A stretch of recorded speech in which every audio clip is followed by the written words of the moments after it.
So I think the sheriff is involved 100%, but I don't think he's necessarily involved in A or any of that stuff. I think he'll show up in the flashbacks, like to the mums. I think he's maybe in there somewhere, maybe an older brother or just one of the guys there. I think we're gonna see that, but I don't really know how he's involved, but I think he's gonna be a bit of a dodgy character in the flashbacks. He forced himself on that poor girl just to prove something.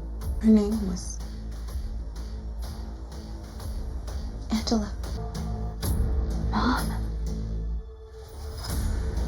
I think he probably could bite the dust. Maybe if not in this season, in the next season. Maybe Davey, boyfriend, you know, slept with Angela or maybe assaulted her, and she got pregnant. Maybe that was why she jumped, because she was like, no one is gonna care for me, no one is gonna like help me in this situation. The sheriff, Karen's dad, is the dad of Angela's baby, if the baby even exists. That's how I think he'll be connected. Some in the flashbacks. I don't think he's A or anything to do with A now. Mom. Angela. Then we also have a relative of Angela. So it could be a brother. Well, not relative, but like someone she's close to. So it could be a brother or a boyfriend.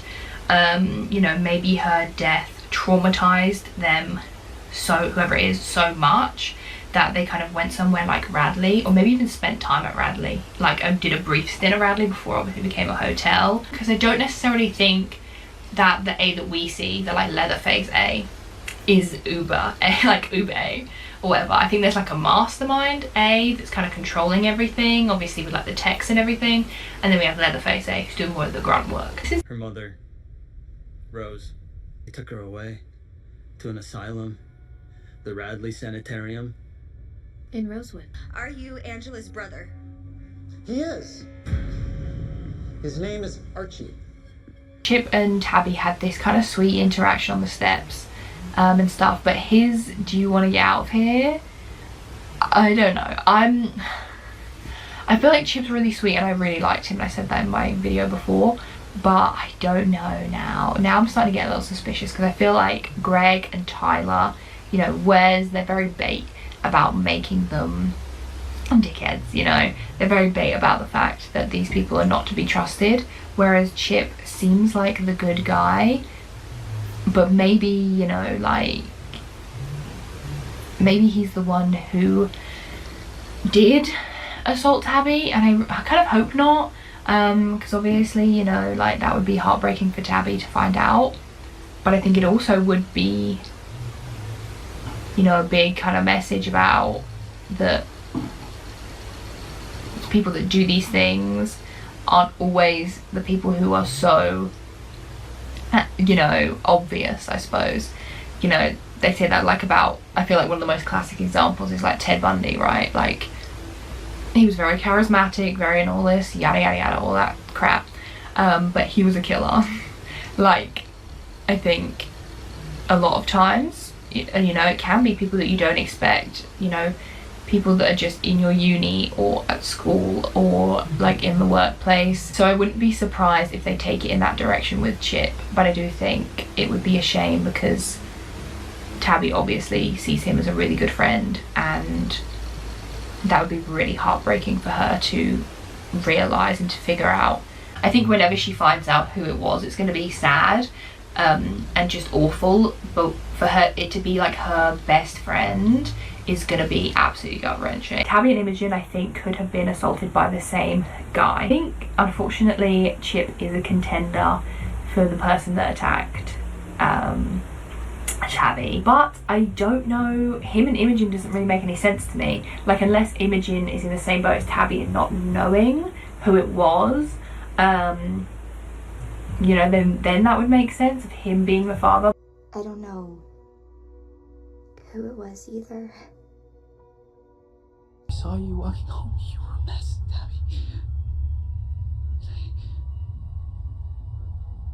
I just wanted to be close to you. I do have a theory that the guy that we saw, I think his name was like Steve or something, that he is going to become attached to her and maybe we'll start stalking her or something else. Did you follow me here? What? No. I come here all the time, Rachel. Stop it. Steve, I'm not Rachel. A was listening to that conversation between Farron and Kelly, and maybe A starting to think like A genuinely did mean to kill Karen because she was a bully. And so now he's like, wait, if Kelly is Karen, like if they swapped and I killed Kelly, that means that I didn't actually kill who I was intending to kill. So I think Kelly could be at risk of being on the chopping block next if he thinks that they've done him over basically and like tricked him. Kelly, I'm Kelly! I'm Kelly! I'm Kelly! I'm Kelly! Episode 7, we got the duo of Chip and Imogen, which I thought was interesting. So they're both in, I think it's health class together, and they're doing a project where they have to look after this baby simulator. And he kind of asked her if she wanted to pair up, which I thought was sweet because it's been kind of shown a few times in the show that aside from the other liars, Imogen doesn't really have any friends. A lot of people have kind of like shunned her or don't speak to her. So I thought it was sweet that Chip kind of asked her straight off the bat, like, do you want to be my partner? But it did seem a bit weird because we've never obviously seen them interact before. And as far as we know, like, he has a crush on Tabby. So it did seem a bit odd. And I thought maybe it was building onto my Chip is bad theory. She asked him to go with her to the adoption appointment, which again I thought was really sweet that he went with her, and you know, it didn't phase. But then, oh god, see, this is where I don't know, because like it was like it didn't phase him too much. Like, even though they weren't too close of friends, he was just happy to be there for her and like be that support that she needed in that moment, which was sweet. But then like in the back of my mind I was like, is this actually sweet, or is he just doing this like to worm his way in, or is he not phased because he knows that he's the father of her baby? Like, oh, I don't know. I hope it's not that, but I also wouldn't be hugely surprised if that did turn out to be the case. I'm not entirely sure. And they had that like sweet interaction outside. He obviously did say that he was the dad, like in there. My baby, Chip. Our baby. I have another theory about Sean as well. I think potentially he is taking maybe steroids or some kind of performance enhancing drug, because he seemed weirdly nonchalant about Noah being worried about, you know, using an inhaler. And maybe that's because like he does that kind of thing himself, like, you know, uses those kind of drugs to make his performance better. And then I think obviously with her mum being a drug addict, that would be quite a big twist and quite a dilemma for Noah to find out that he is doing that. I don't know, I just feel like he's got dodgy energy. I can't explain it. I didn't feel it in the first few episodes, like, but I did feel like maybe he's too good to be true, but he hasn't given me anything. But now I feel like he's got dodgy vibes. You told me you weren't taking steroids. I'm not an addict. You know how important football is to my family. Very far-fetched one, but potentially Aria and Ezra could adopt Imogen's baby. I'm not sure if Imogen's gonna keep it or give it up yet.